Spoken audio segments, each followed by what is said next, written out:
என்னங்க அரிசி மூட்டை காலி ஆயிடுச்சு, நாளைக்கு வாங்கணுங்க. காசு இல்லைங்க. நம்ம நிலைமை இப்படி ஆயிடுச்சம்மா.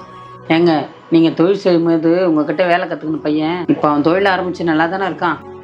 இப்போ அவசரத்துக்கு நம்ம பையனுக்கு அவன் கடையில் ஒரு வேலை கேட்டு பாருங்களேன். ஆமாப்பா, நம்ம கெட்ட நேரம், நம்ம பிஸ்னஸ் எல்லாம் லாஸ் நம்ம இந்த நிலைமைக்கு வந்துட்டோம். இப்போ நல்லா தானே இருக்காரு, கண்டிப்பாக நீ கேட்டால் ஒரு வேலை எனக்கு கொடுப்பாருப்பா. அவசரத்துக்கு நானும் போயிட்டு வரேன். சரி கேட்குறேன்பா.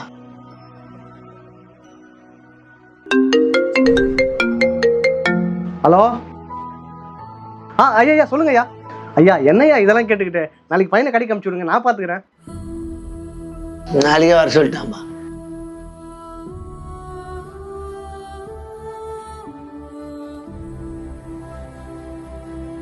தம்பி, முதல் நாள் வேலைக்கு போக வந்துருக்குற, வேலை எப்படிப்பா நடந்துக்கிட்டான் உங்கள்கிட்ட?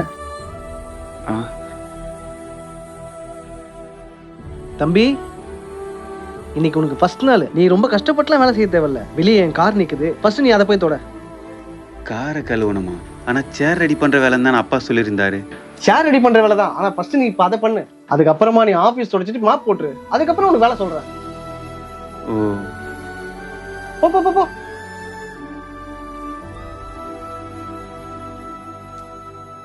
அடாடாடாடாடா, நம்ம வேலை செஞ்ச ஓனர் பையனை வேலை வாங்குறது இவ்வளவு சுகமா இருக்கு. ரொம்ப நல்லா நடந்துக்கிட்டாருப்பா. ரொம்ப நல்ல மனுஷன் அவரு. எங்க அப்பவே தெரியும், வேலு ரொம்ப நல்ல பையன். வேலை செய்கிற இடத்துல வர கஷ்டம் மட்டும் இல்லைங்க, நமக்கு பர்சனலாகவுமே எவ்வளோதான் கஷ்டம் வந்தாலும் அதை நம்ம பெற்றவங்க கிட்ட மட்டும் என்றைக்குமே சொல்லிக்க மாட்டோம். சொன்னால் தேவையில்லாமல் அவங்களும் நம்ம கூட சேர்ந்து கஷ்டப்படுவாங்க. நம்ம கஷ்டம் எல்லாமே நம்மளோடவே போட்டோம் அப்படின்னு நினைக்கிற பசங்களில் நானும் ஒருத்தன்.